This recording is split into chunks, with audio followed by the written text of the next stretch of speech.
S Sreesanth आणि गौतम गंभीर यांच्यातले किस्से क्रिकेट विश्वासाठी काही नवीन नाही आहेत. मैदानावर एकत्र खेळलेले हे दोन खेळाडू अनेकदा वेगवेगळ्या कारणांमुळे चर्चेत राहिलेत. पण यावेळी श्रीसंतने केलेलं स्टेटमेंट खूप मोठं आहे. कारण त्याने फक्त गंभीरच्या कोचिंग स्टाईलवर टीका केलेली नाही आहे, तर थेट त्याला टीम इंडियाच्या हेड कोच पदावरून हटवण्याची डिमांड केली आहे. आणि त्याच्या जागी महेंद्रसिंग धोनीसारख्या व्यक्तीला मेंटॉर म्हणून आणावं असं मत व्यक्त केलं आहे. श्रीसंतचं हे वक्तव्य समोर आल्यानंतर सोशल मीडियावर खूप मोठी चर्चा सुरू झाली. काही लोक म्हणू लागले की गंभीरच्या काळात टीमचा परफॉर्मन्स अपेक्षेप्रमाणे झालेला नाहीये आणि बदल आवश्यक आहे. तर काही जणांनी श्रीसंतच्या वक्तव्याला वैयक्तिक मत म्हणून दुर्लक्ष केलं. पण जर खरंच गौतम गंभीरला हटवलं गेलं आणि धोनी पुन्हा टीम इंडियाच्या ड्रेसिंग रूममध्ये आला तर भारतीय क्रिकेटचं चित्र कसं असेल? आणि सर्वात महत्त्वाचं म्हणजे खरंच सध्या टीम इंडियाची सर्वात मोठी समस्या दुसरं तिसरं कोणी नसून गौतम गंभीरच आहे का? याच प्रश्नाचं उत्तर शोधण्याचा आपण प्रयत्न करूयात. व्हिडिओ शेवटपर्यंत बघा. नमस्कार, मी संकल्प पाटील आणि तुम्ही बघताय लगाव बत्ती. सर्वात आधी श्रीसंत नेमकं काय म्हणाला ते समजून घेऊयात. त्याच्यामध्ये भारतीय टीमला एका पारंपरिक कोचची नाही तर एका अशा मेंटॉरची गरज आहे जो प्लेयर्सना मानसिकदृष्ट्या समजून घेईल. श्रीसंतने असा आरोप केला की गौतम गंभीरच्या काम करण्याच्या पद्धतीमुळे टीममधल्या प्लेयर्सवर जास्त दबाव निर्माण होतो. त्याच्यामध्ये या स्तरावर प्लेयर्सना टेक्निकल गोष्टी शिकण्यापेक्षा त्यांना योग्य वातावरण देणं जास्त महत्त्वाचं असतं. आणि याच ठिकाणी त्याने महेंद्रसिंग धोनीचं नाव घेतलं. कारण धोनीची सर्वात मोठी ताकदच होती ती म्हणजे दबावाच्या परिस्थितीत शांत राहणं. अनेक वेळा आपण पाहिलं की मॅच कितीही अवघड परिस्थितीत असली तरीही धोनीच्या चेहऱ्यावर तणाव दिसत नव्हता. त्याचा तो शांत स्वभाव संपूर्ण टीममध्ये आत्मविश्वास निर्माण करायचा. पण आता प्रश्न असा आहे की धोनीच खरंच या समस्येचं उत्तर आहे का? कारण एक गोष्ट लक्षात घ्यावी लागेल की एक महान कॅप्टन असणं आणि एक यशस्वी कोच किंवा मेंटॉर असणं या दोन गोष्टी वेगळ्या आहेत.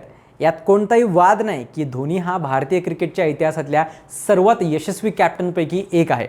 त्याच्या कॅप्टन्सीखाली भारताने 2007चा T20 वर्ल्ड कप, 2011चा वन डे वर्ल्ड कप आणि 2013ची चॅम्पियन्स ट्रॉफी जिंकली.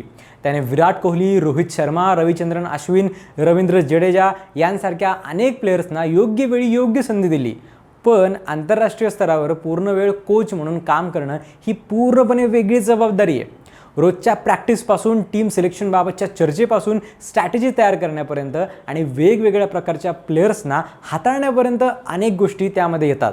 धोनी हे कितपत करू शकतो हे अजून छोट्या लेवलला सिद्ध व्हायचं बाकी आहे.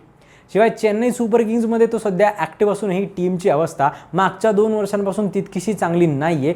त्यामुळे धोनी आल्यावर वातावरण चांगलं होईल यात कदाचित तथ्य आहे.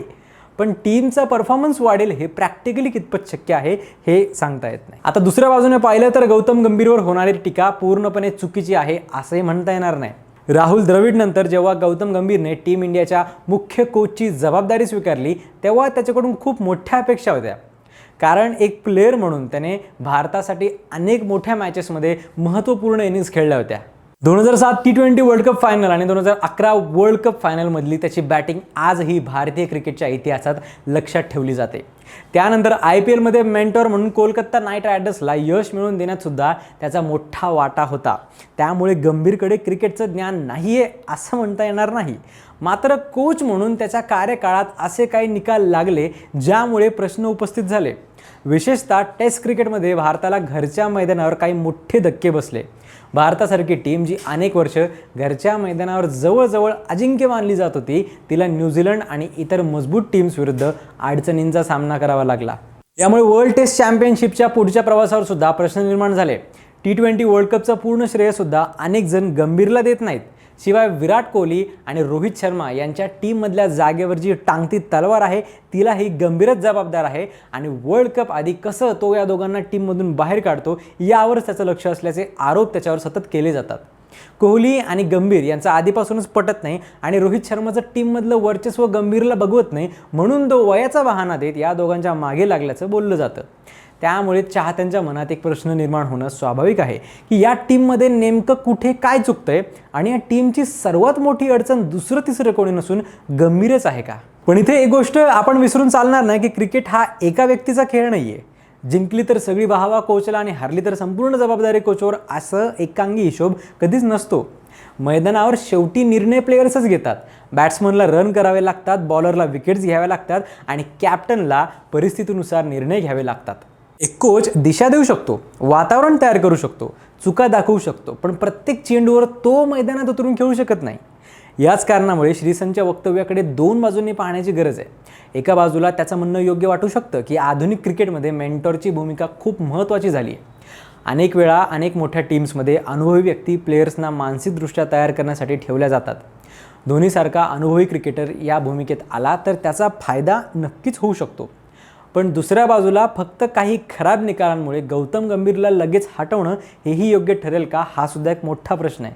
आपण हे सुद्धा लक्षात घेतलं पाहिजे की गौतम गंभीर हा असा एक व्यक्ती आहे ज्याची क्रिकेटकडे पाहण्याची पद्धत नेहमीच जरा अग्रेसिव्ह राहिली आहे. तो मैदानावर असताना सुद्धा स्पष्ट बोलायचा आणि आजही तसंच आहे. त्याला शिस्त, मेहनत आणि कठोर निर्णय घेण्यावर विश्वास आहे.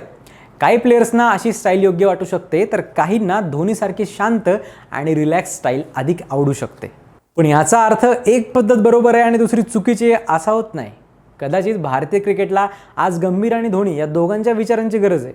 एका बाजूला गंभीरची आक्रमक मानसिकता, शिस्त आणि जिंकण्याची भूक, तर दुसऱ्या बाजूला धोनीची शांतता, गेम रीडिंग आणि दबाव हाताळण्याची क्षमता. पण प्रत्यक्षात असा बदल होईल की नाही हे स्पष्ट करता येत नाही. BCCI असा निर्णय घेईल असंही वाटणं जरा अवघडच आहे, कारण गंभीर आणि धोनी यांच्यातले डायनॅमिकसुद्धा तितकेसे चांगले नाहीच आहेत. शेवटी हा वाद श्रीसंत विरुद्ध गंभीर असा नाही, हा भारतीय क्रिकेटच्या भविष्यासंबंधीचा मोठा प्रश्न आहे. पुढची पिढी तयार करणं, मोठ्या स्पर्धांमध्ये सातत्य ठेवणं आणि टीममध्ये योग्य वातावरण तयार करणं हे कोणत्याही कोचसाठी सर्वात मोठं आव्हान असतं. गौतम गंभीरला अजून वेळ द्यावा का? कारण गंभीरचा टेनरसुद्धा 2027च्या वर्ल्ड कपपर्यंत आहे. अजून 1.5 वर्ष गंभीरच कोच राहणार, यात वाद नाही. की मग आता टीमला खरंच महेंद्रसिंग धोनीसारख्या मेंटॉरची गरज आहे? याचं उत्तर येणाऱ्या काही महिन्यांमध्ये टीम इंडियाच्या परफॉर्मन्सवरच देता येईल. पण तुम्हाला काय वाटतं, गौतम गंभीरवर होणारी टीका योग्य आहे का, की त्याला अजून वेळ मिळायला हवा? आणि जर धोनी पुन्हा टीम इंडियासोबत आला तर भारतीय क्रिकेटमध्ये खरोखरच मोठा बदल होईल का? तुमचं मत कमेंट्समध्ये नक्की सांगा आणि अशाच क्रिकेट ॲनालिसिससाठी पाहत राहा लगाव बत्ती.